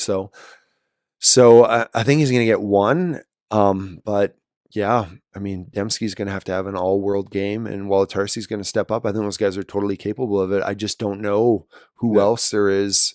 I mean, you can score potentially by guys being ignored on the field, and that's a decoy, and you play off of them, and you cheat your zone, and you roll your coverage away from other guys. Yeah. Maybe you get an opportunity to make an explosive play with one of these. I mean, we saw that with another receiver that already got hurt, right? So Wheathead. Yeah. Wheathead. See, I haven't even learned Whitehead. Wheathead, I think, or Wheathead or something. It's Wheat something. No, okay. No, Lucky doesn't play for us anymore. I know. Lucky's out there. Yeah. Is he available? Yeah, I mean that's the thing. They're very much, this program is in-house first as opposed to bringing in talent from the outside. So we'll see how it goes. When you said all of a sudden I had a memory. I was talking to Bob Irving. He was staying at our hotel. It was at the Hilton downtown Calgary. It was a number of years ago. Okay, and we played a game against Calgary. We lost by a couple of points, but Barry was our coach. And Buono was the head coach for Calgary. Okay. And I was laughing with, I was talking to Irving about the referee trying to pronounce ineligible. It was who's a French referee? Prue. And he could not pronounce, he pronounced it 8 different ways in the game. And Barry and Buono each of them tried so hard to help him pronounce ineligible, but every time he pronounced it wrong. And Irving was just laughing his ass off. Anyway, I was just brought to mind in a hotel in Calgary. Good side note. Yeah. You might have been around. Yeah, I would have been on that team. You got to take a call? We're taking callers? We have Mike Kelly on the line 4. Mike, you're here with Doug Brown. Well, can we just start over? Let's go from the take beginning. Take two. We'll go all the way from the beginning. We don't have enough beer. Who is Doug Brown? Oh, I have lots of beer. Trust me. I don't know how much of it's any good, but oh my goodness. Can you? We're gonna skip over. We're gonna go to this or that. Do you want to do a game? We call it this or that. I won the first game, so you won the first game, and we can't forget about that. Seeing you have to do. Is your daughter calling you right now? No, just checking my. Daddy, everything's okay. You asked for the call so you could get out of the Greg and Tim show. I'm calling as you requested. Why are you in someone's basement right now? Are these? You told me stranger danger. I don't understand. Okay, so we're gonna do this or that. So I always start with the same 2 questions before we. So this or that. I'll explain the game first, and then we'll go on to the 2 questions I always ask before this or that. This or that is exactly how it sounds. I give you 2 options. You choose one of the options or the other one. This or that. Okay. Let's do this or that first before you ask your question. You can choose to expand on your answer or say nothing at all. You cannot say tie. They can't be equal. You have to choose one or the other. And when you choose one, it's like the other one does not exist. So if I say, for example, spaghetti or pizza, if you choose spaghetti, pizza is not available to eat. It doesn't exist anymore. It doesn't exist to you. Okay. Right. Just like an alternate universe where that particular... Like the Mandela effect. You have to completely shun. So as much as you're affirming one choice, you're eradicating the other. Right. You're really just shunning. Yeah. Are you ready, Doug Brown? I'm ready. Okay. Are you ready? Are you ready, Tim?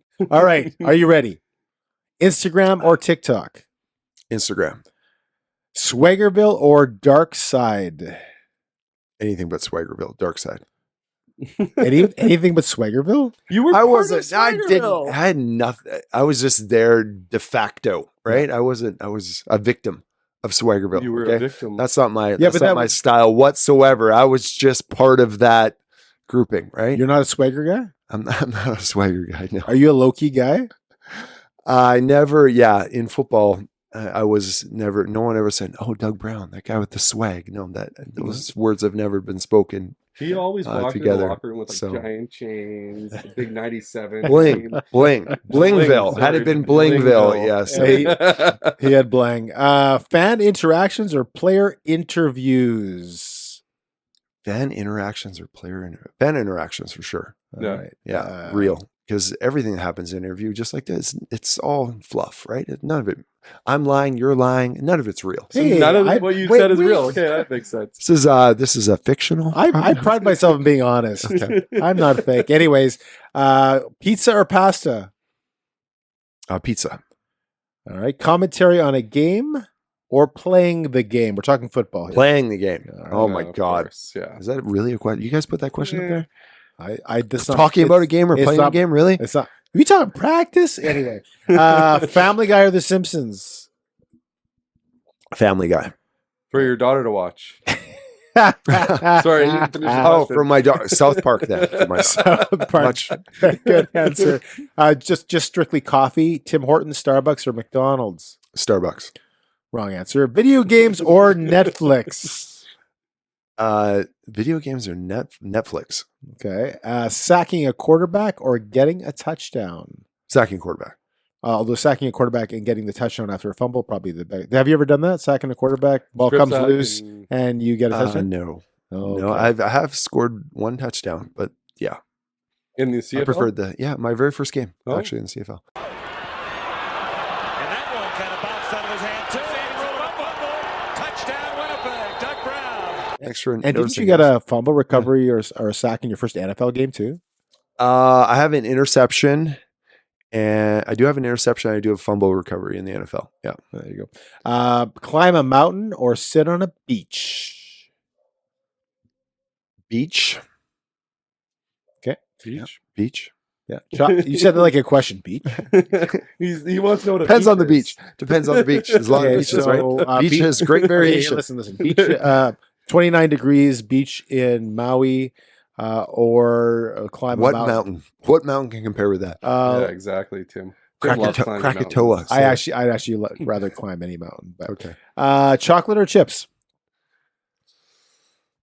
Chocolate, dark chocolate. Yeah, that's a good It's answer. good for you, buddy. Well, dark chocolate. It's better for you than milk chocolate. I'm not sure it's good for you. Cocoa. Yeah, dark chocolate's good for you. It's got antioxidants. It like in terms of comparing to what? No, sorry. Like compared to vegetable, compared to broccoli? I don't know. Strictly watching football, CFL or NFL? Strictly watching? Yeah, CFL. not playing. CFL, yeah. Why? It's just more entertaining. Yeah. Okay. Yeah. iPhone or Android? iPhone. That's a terrible one too. Actually, Android has. That is a terrible one. Android's not winning, yes, even though Tim's going to tell you it is. It is winning. Tim's going to say Android. First guy to be deleted from your chat group, the Android guy. Sporting live. This is live. Sporting events or concerts? Sporting event. Okay. Derek Taylor or Bob Irving? Yeah. You can only have one, man. You can only have one. This is just for. And I don't think Derek Taylor follows us on Instagram or Facebook or Twitter yet, but maybe we'll get him. Like, share, subscribe. Both. No, you can't do that. Remember that was part of the rules. You guys are so mean. I made Adam Bighill pick between Brad Foddy and Darren Cameron. And what did he say? He picked Brad Foddy. Over Darren Cameron? Because he said Darren Cameron's not really real football ops. Man, Bob gave me my first opportunity, and you can't pick the guy you have to do the show with regularly. I see. I just haven't been with Derek as long. I love working with Derek, but it's got to be Bob. Bob is just Bob. Yeah, he is the GOAT of Winnipeg play-by-play. It's like, who would you rather? One of them's Michael Jordan. You're just like, I don't know, but yeah. And that was the last one, by the way. You did well. So 82%. Give me 2 seconds. 82%. So the two questions I always ask with this or that is number one, your top 3 places to take your partner on a date. It can be a restaurant. It can be a place to go. What are the top 3? Well, we really like to eat, largely by my influence on that, I would say. So Passero, I'd say probably number 1, the Keg. And then what would our number 3 is variable. Maybe probably Pizzeria Gusto. Those would be our top 3. Yeah. All in the west end of the city, I think. So it's a very long drive for me. I don't know if I can make it. There's no kegs or in the vicinity. Okay. The closest keg would be Main Street. Well, which one? The one on Main Street, downtown. That's not Main Street, I don't think. But It is on Main Street. no, it's on like Gary or something. Yeah, it's on. Oh, Fort. Yeah. Fort. Fort or Oh, Gary. Yeah, exactly. Anyway, No, just you're off of- downtown. Yeah, it's so far away. It's a vibrant. long drive. And It's over the bridge. person, we have to go through the North End to get it. So a person alive or dead that you would like to have a 20-minute conversation with that you'd love to have. Alive or dead that Yeah. I'd love to have a 20-minute Yeah. conversation with. No, it would be in my Opa or my good friend Bernie that I lost to cancer when he was like 40 years old. So one of those two for sure. Just to change the tone of our interview here. But yeah. It always happens. Like 3/4 You- through, you it created always the- like there's something that changes the tone. We're like, we're almost done. Now we're gonna have to dig into this. Had to get real on us in a hurry. Tim's made 3 of our guests cry. Yeah. And I'm not surprised now. Now I see his style. Yeah. He wants full spectrum. Yeah. Full spectrum of emotions, please. He wants everything. That's what we pride our whole podcast on. We do Okay. serious stuff, we do sports stuff, and then we do kind of dig into the emotional things. Yeah. Resurrections. Yeah. There you go. Yeah. No, we talked about guys and feelings and love and We have talked ways- about guys and feelings of love. love You're right. languages and all that Do you know the stuff. love languages? Yeah. My partner tells me about that. I'm not. Do you know what your love language is? Does she tell you what you should? Mine be or is should affirmation. Affirmation's one of them. You're right. Like spoken, be? And by the way, you're doing Yeah. a very good job here. but He doesn't care. hers is service. Acts of service. Acts of service is hers. Is that one as well? That is one of them. Okay. He Right. just gave you words of affirmation. And He gave we zero cares. and we also She's not my partner. we also I gave can't do this. we for also one did more acts of person. service. We got a beer. Acts of service. Thank you. And I did active driving. It's all as long as there was balance, right? Oh. To make the trek here. Yeah. Now I feel like There you go. we're all equal Yeah. partners now, Well, right? exactly. So That now makes sense. I'm happy. So acts of So- service is your partners, you said? Yeah. Okay. So she does stuff that I just take for granted, but are actually So- show a level of. But if her love Okay. language is acts of service, that means you Yeah. have to do something for her. But I so- say stuff, right? That's That's mine. words of affirmation. Yeah, that's me. If her love language is acts of service, you have to clean out the dishwasher. Oh, You have to pick up your daughter at school. You like if that's her love language, Yeah. right? So the love So I language. can't just do my love language for. Oh, Which is funny you say that because most people do. They're yeah but that's what we specialize in. Right? yeah. Wow. is not listening. This- What? Words of affirmation. oh my! You did goodness. tell him he was doing a good job, and he did ignore every word you said. I was focusing in on my. I do that exact same thing. I'm thinking about what I'm going to say. Yeah. He tells me about that all the time, and I don't actually listen to what he's saying. You don't. I don't have enough area to process and interact and engage with his statement with the response, and Yeah. also say something. Yeah, that makes And sense. one thing at a time. Right. Yeah. So, So- football player. So let's change topics a little bit. So you grow up in BC. You go to Simon Fraser. You are in the NFL, the CFL. You're a young man. You're in your 20s, then in your early 30s. You're a good-looking guy. You're well-spoken. Did you have a lot of fun? Were you a player? Tell us. Being a young man in a professional football league, what was that I would like? think that the ladies would love you. No, it's yeah. It was a long time ago. It's a very, very long time ago. But yeah, the Winnipeg Well, Jets 13 never. years. The Winnipeg Jets never used to be here. Do you know that? That's right. It was You were the big and, dog. Yeah, we used to do okay here. So I don't know. You're making me very uncomfortable right now. I'm He's revisiting these emotions and experiences in my head right now. And I don't know what to do with that. I don't know where to go. I'm like, We don't have oh, any Kleenex for We always tell our guests if there's any question that you don't like, I feel take very it out. uncomfortable right now. Are you? And Well, yeah. this isn't that kind of show, so What was my safe word? Again, did we have a safe word that we discussed before? mayonnaise. Oh. And I didn't hear it, so Winnipeg is a great place, just to play sports because of how passionate people are about the franchises here, right? Especially one as long and storied as the Winnipeg Blue Bombers. It's just the interactions and engagements you have with the fan base I'm going strictly high level response now. It's unbelievable. So you just have random people walk up to you in a bar and you can talk about, some stunts in games you were doing on the defensive line the entire evening. So you just don't get that anywhere else. So was this bar by any chance Earl's? Earl's. Which one? I think it's the one right by the stadium that we used to go to after every. I think that's where the Jets hang out too. I think they all go to Earl's. It's weird that to think of that as it's athlete culture. Is it? Yeah, it's part of the franchise designation. I think it's an open concept bar area that they can just wander around in and that type of thing. Yeah. Did you ever go to Earl's in your younger years, Tim? Or was yours more Perkins? Perkins. Perkins? Yeah. After a Bomber game, did you ever go to Perkins? Because there was one right there on St. James. There was. You're right. Or Tony Roma's? I did not go to Perkins. No, where'd you go? I was not a wild child. I probably went home, went to bed. Well, same thing. That's what we do now. Eventually, we all do that. So, just some of us do it earlier in our lives. Yeah, at different times. Yeah. Are you a morning guy or a night owl? I don't know. No. Am I? Yeah, I'm adaptable. I think whatever the situation calls for. I don't feel a particular way better in the morning or at night, kind of thing. It's just. I don't subscribe to that. Okay. So sorry, it's my third large.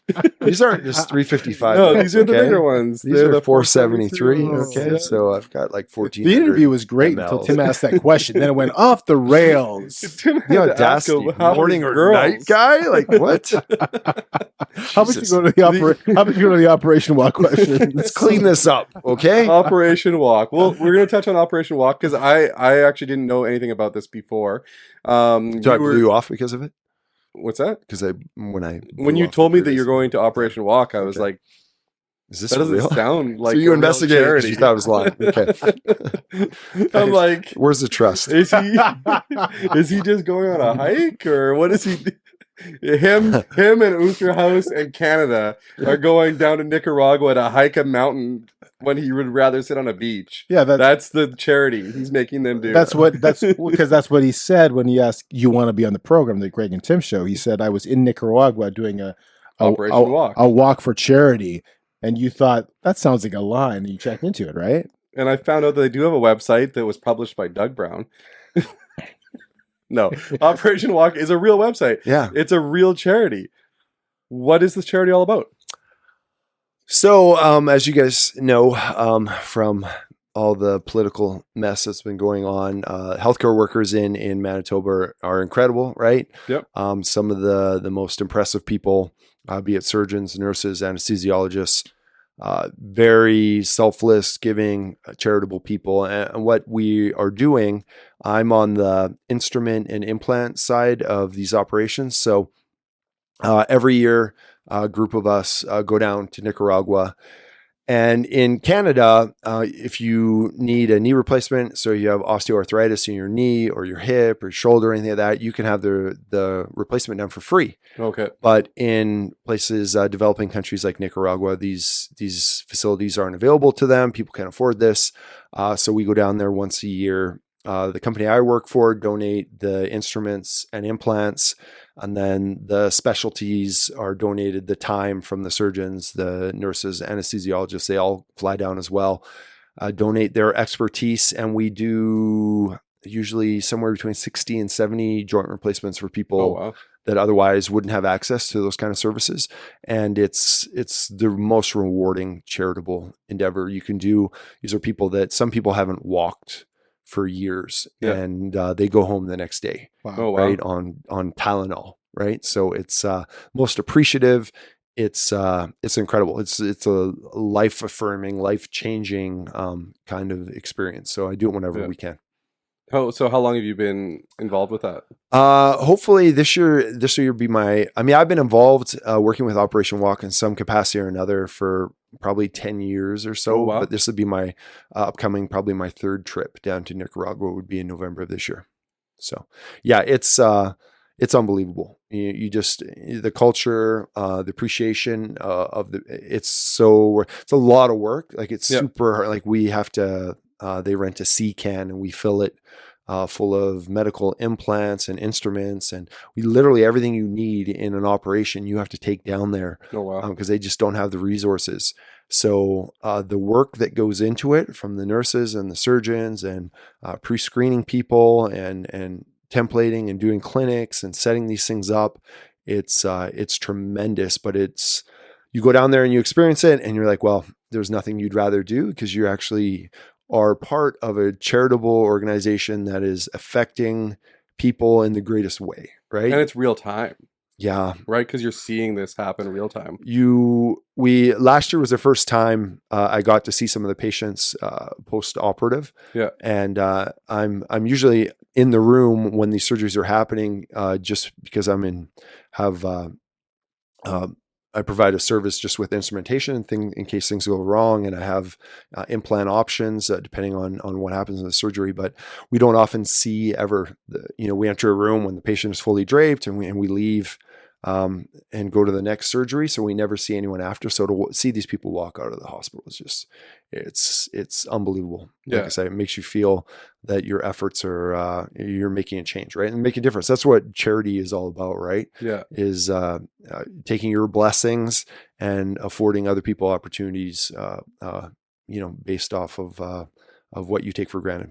Yeah. How'd you get involved in that? Just because of my work, right? So I'm a manager for an orthopedic company that provides instrumentation and implants for people that are getting knee, hip, or shoulder replacements.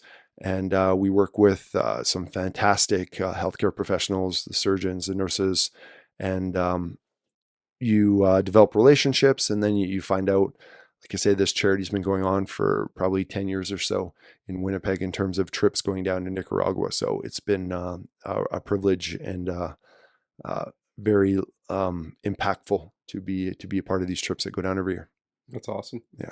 Fantastic. That's very cool. And just to see something come out of it, right? Like you give to charities and you write a check or you make a bid on something, or there's an auction. You actually, you're in the rooms, you see the hospitals, you see the conditions, there's just, Canada, we're so lucky. We won the geographic lottery, right? In terms of where you're born and the opportunities you have and the wealth of this country. Yeah. And you definitely get perspective when you go down to a place like Nicaragua and you see, the suffering and what these people are going through, and your ability to make a change in people's lives. It's all you can ask for, right? Yeah. And like I said, it's the most direct inline charity anything you can do. It's not writing a check. You're actually there hands-on, and you get to be a part of this process that helps people walk again. It's pretty incredible. Very cool. So now you feel bad for making me look it up? No. I'm just kidding. Speaking of parts replacement, in your 10 years as a football player, did you remain unscathed, or do you have parts that had to be replaced? No, I was that was probably the most remarkable thing about my career, is that I haven't ever had a surgery. I've had my appendix out, and that's the extent of it when I was in high school. So, I was very, very lucky, very fortunate that there's guys I played with that have had 8, 9, plus surgeries, scopes, and so on and so forth. And I was just very fortunate. And my mother always told me, you walk into the game, make sure you can walk out of it. And well, that's huge. Like, it's pretty rare. I think I read the stat where the average lifespan of a male in North America is like 76, and for a professional athlete, it's 54 or something like that. Yeah, because of the pounding your body takes. Larry Allen, one of the scariest dudes I ever played against, just passed at 52. Yeah, right. So it's funny. The pension in the National Football League. I have a partial pension in the NFL, which is at 55. It's not very much at all. Yeah. But at 65, it's almost 4 times what it is at 55. Right. Yeah. So because they've done the math. Yeah. And they're like, if we can dangle this carrot, Yeah. And the odds, for certain positions. And as you said, the stats for professional athletes, if you wait till 65 to take your pension, this pension, are you even going to get it or not? Right. But that's huge for you. Like, I mean, you have a 5-year-old daughter, and you are physically capable of doing some of these things as she turns 5, 10, 15. That's massive. I assume. Yeah. To be, that was, I mean, I don't know. I probably wouldn't have played as long as I did had I had serious injury concerns. So, I mean, I've broken a ton of bones playing football. I think I've broken every finger on both my hands and most of my toes. And I've certainly broken my nose a bunch of times and my orbital bone and so on and so forth, but nothing that required surgery. So it's all just broken. So you're almost 50. You look like you're in great shape. How do you keep in such great shape? I think the biggest thing is you just don't stop, right? And it's easy if you play in a professional, as long as you do. Like, working out has been something I've just done regularly since I was in high school. Yeah. And so it's just a part of who you are. It's part of your routine, right? It's the same as, some people brushing their teeth or whatever. It's part of my daily routine and habits. So it's easier in that sense. It's what makes you feel normal. And then, I mean, the benefits obviously of working out are huge, but it's what, I don't know, after a workout, no matter what has happened that day, everything just kind of gets put into perspective. I always say that to people, some exercise or activities more than just the scale and the numbers that go up or down. It's a lot of mental things that happen with the, all the things that happen in your brain. Makes you feel good. Are you a runner? What do you do? Cardio? Do you do weights?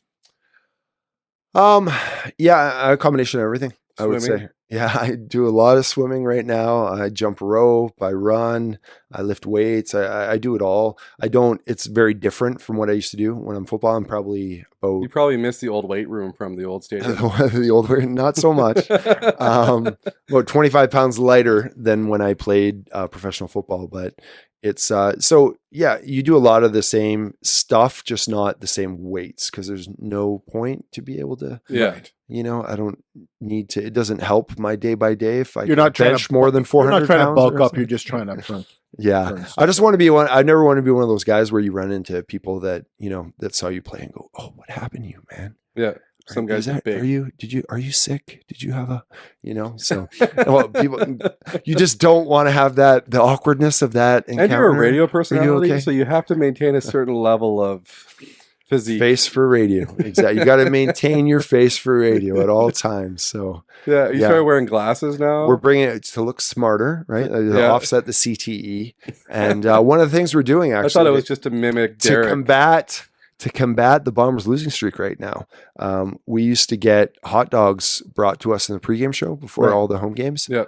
And Derek, being heart smart and such, canceled that for this year. Okay. And nice so now we're sitting at 0-3, and we're like, Derek, we need to bring back the hot dogs. Right. And that's been the reason. It's us doing our part. Yeah. To make we just don't have the football team. Well, I saw Derek running around the tailgate there like he had been lit on fire for some reason. I don't know what was going on. The hot dogs will put an end to that. Or maybe he was trying to find the porta potties between breaks. Yes, he did. He found out there was quite a line. So we just had to deal with that. I just saw him running and I'm like, where's he going? I remember that point in the pregame show last week. Yes, very much. So we're coming to the end of the show here. This is the most important question of the show. I know it's not going to be, but yes. And you're at the panic line, so we want to get it right before the panic line on the beer there. The most important question is, Doug Brown on the bridge of 50 right now talks to Doug Brown at 18 years old. What does he say to 18-year-old Doug Brown?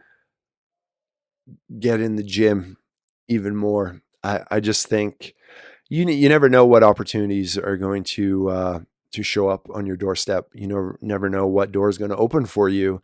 And I think everyone always wonders what could they have been had the pathways that were afforded to you in your career. So I don't think I was ever a person that wasn't known for having a work ethic, but knowing what I know about how far you can push yourself, if I could go back to 18, I would just live in a gym.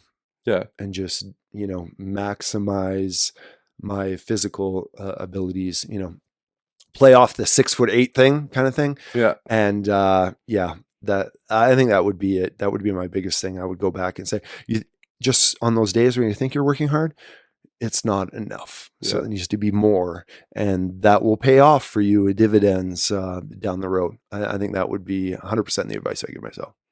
18-year-old Doug Brown looks at you. What does he say back? Say, is your hair blonde or is that white? Yeah, I'm not sure. Sorry, who are you? He says. Why do you not speak so well after your third beer? Yeah. Well, we really appreciate you joining us. Like, it's been a great conversation. I think we've learned a little bit more about you as more of a person as opposed to just Doug Brown, the football player. You're a girl dad. You're a Winnipegger now, full-fledged Winnipegger, full-time. And you've taken on, the road trips to Transcona and looked at them as a positive. You'll be here every second day now. As long as there's beer. Willing to put myself up there, right? That's what I learned. I'm like, what can go wrong? It's Winnipeg. This is a very vulnerable space. So it's a safe space too at the same time. It's a safe, vulnerable place. It's very confined. It's a little warm in here now. It's safe to be vulnerable. So anyway, thanks for watching the show. Don't forget to like, subscribe, share. What's the fourth one? Comment. Because Tim loves the comments. And if you want to say anything bad about Doug Brown, remember, he's 6 he's foot bigger than you. And he can beat up your dad. Don't mess with my daughter. Yeah, and don't mess with his daughter. And if you are, around him at the football game and tailgate, I know that he loves hot dogs now, so make sure you pick him one up. So anyway, thanks for watching the show. We will see you again next week for another episode. Yeah, thanks to our guest again. Thanks for having me, guest. Thanks, Doug. That was a lot more fun than I thought it would be. There you go. Have a good one. Thanks for watching the Greg and Tim Show podcast. Don't forget to like, subscribe, and share with all your friends. Sharing is caring.